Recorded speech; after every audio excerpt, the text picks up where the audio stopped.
भारतीय जनता को जिसका साल भर इंतजार रहता है वो दिन करीब आ गया।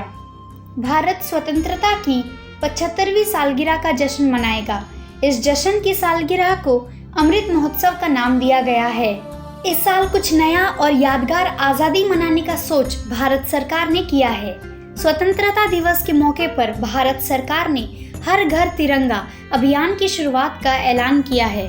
13 अगस्त से 15 अगस्त के बीच हमारे प्रधानमंत्री ने हर घर पर तिरंगा फहराने का आग्रह किया है।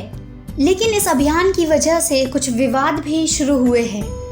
पहला विवाद, यह विवाद जम्मू और कश्मीर में एक जिले के शिक्षा विभाग के आदेश से जुड़ा है। इस अभियान को सफल बनाने के लिए बडगाम के जोनल एजुकेशन ऑफिसर के तरफ से एक ऑर्डर जारी किया गया, जिसको लेकर वहां के सियासी मुल्कों में विवाद शुरू हो गए। इस अभियान के तहत केंद्र सरकार ने तकरीबन 20 करोड़ घरों में झंडा फहराने का लक्ष्य रखा है।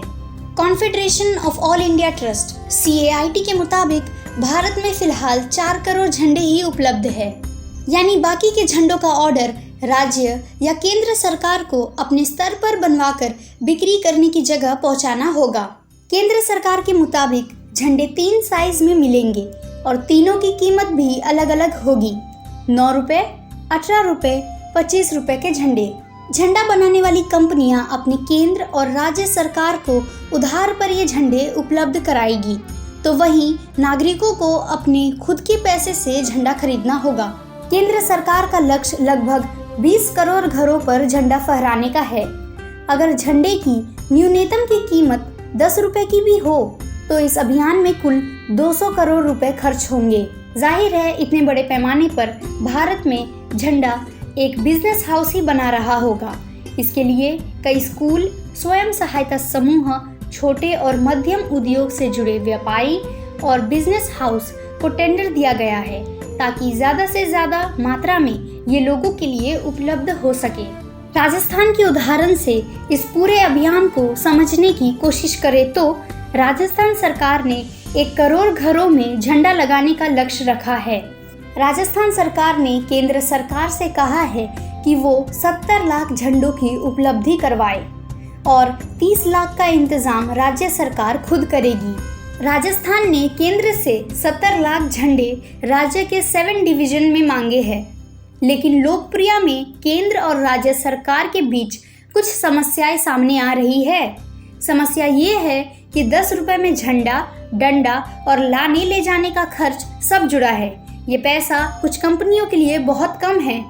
इस वजह से केंद्र सरकार राज्य को केवल झंडा ही मुहैया करा रही है।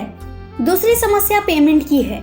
झंडा बनाने वालों के लिए कुछ राज्य सरकारों ने पेमेंट झंडा बिकने के बाद देने की बात की है। ऐसे में कंपनियों को डर इस बात का है कि पूरे झंडे नहीं बिके तो पेमेंट का क्या होगा। टीएमसी नेता और आरटीआई एक्टिविस्ट शाकित गोखले ने इस पूरे अभियान को एक स्कैम यानी घोटाला करार दिया है। उन्होंने अपने ट्वीट्स के जरिए इस अभियान को मोदी सरकार की कॉरपोरेट घरानों के साथ साठगांठ करार दिया है और यह भी कहा है कि इस अभियान के लिए सरकार ने इंडियन फ्लैग कोड में बदलाव किए हैं। इंडियन फ्लैग कोड क्या है, अब ये जानते हैं। इंडियन फ्लैग कोड 2002 के मुताबिक राष्ट्रीय ध्वज केवल हाथ से बुने हुए या हाथ से बुने हुए कपड़ों की सामग्री से ही बनाया जा सकता है। ऐसे में कम समय में ज़्यादा झंडे बनाना आसान काम नहीं है, परंतु पिछले साल से अब राष्ट्रीय ध्वज हाथ से काटकर, हाथ से बुनकर या मशीन से बनाए कपड़ों के, रेशम, सूती या पॉलिस्टर के बनाए हुए भी हो सकते हैं।